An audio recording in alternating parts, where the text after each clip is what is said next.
बैठक घंटा घंटार आलोचना फलाफल सबुथर शून्य केतबळे जिद्रे रूस तो आउ केतबळे अड़ी बसुछि यूक्रेन पुणी रूस यूक्रेन अस्त्र विरति नहीं नुआ के रूस राष्ट्रपति व्लादिमीर पुतिन यूक्रेन सहित अस्त्र विरति पई एक नूतन शर्त लगाइछंती। गत गुरुवार राष्ट्रपति डोनाल्ड ट्रंप एक टेलीफोन कॉल समय रूस राष्ट्रपति पुतिन दाबी करथिले जे कि पूर्व यूक्रेन एक अंचल डोनेट्स्क पूर्ण नियंत्रण रूस को हस्तांतर करंतु। प्रतिबदल रे रूस खेर्सन एवं झापोरिझियार अधिकृत अंचल गुड़ी को फेराइबाकू इच्छुक। आउ कहा जाउछि शुक्रवार आलोचना समय रे व्हाइट हाउस अधिकारी स्टीव विटकॉफ जेलेंस्की को डोनेट्स्क रूस को हस्तांतर करबाकू चाप पकाइथिले कारण डोनेट्स्क मुख्यतः रूसीय भाषाभाषी मानक द्वारा जनबहुल।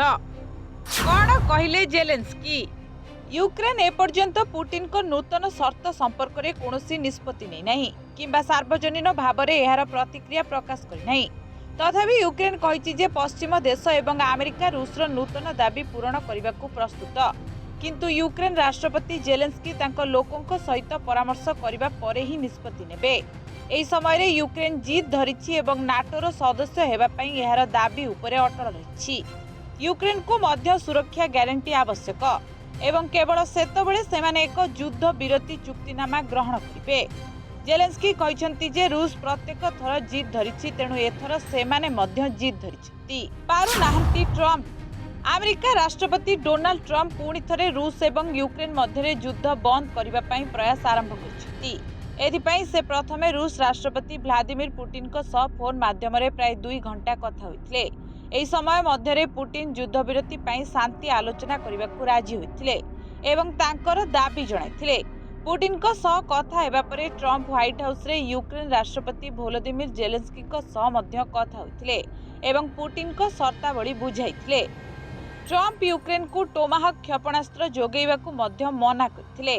से पुतिन को चेतावनी देई कहिथिले जे जदि एथर युद्ध विरति न हुए तेबे से यूक्रेन को क्षेपणास्त्र देबे। परवर्ती जेकोसी घटना पई रूस दायी रहिबो। हेले जहा जणा पड़ुछि ट्रंप को बारंबार प्रयास सत्वे दुई देश कोनोसी निष्कर्ष रे पहुंची पार नाहंती जहा एबे यूक्रेन एवं रूसिया युद्ध विरति नहीं नुआ आशंका सृष्टि करिछि। तेबे पूर्वरु मध्य बहुबार राष्ट्रपति ट्रंप पुतिन एवं जेलेंस्की को सह कथा होइछंती हेले प्रतिथर आलोचना फलाफल केवल निराशी मिलिछि।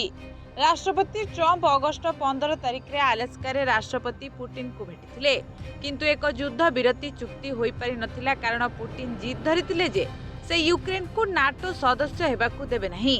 राष्ट्रपति ट्रंप अगस्त 22 तारिख रे जेलेंस्की को सह साक्षात करथिले। तांको सहित यूरोपीय संघर राष्ट्रपति एवं अनेक यूरोपीय देशर राष्ट्र मुख्य थिले। तथापि जेतबेले यूक्रेन सुरक्षा ग्यारंटी दाबी करथिला रूस मना करथिला एवं उभय देश सेमानंकर दाबी रे अटल रहिथिले फलरे कोनोसी शांति आलोचना होई पारि नथिला। हेले एथर आशा करा जाउछि जे ट्रंप को पुनः प्रयास कोनोसी एक निष्पत्ति रे पहुंचाई पारे। ब्यूरो रिपोर्ट ओडिशा संवाद।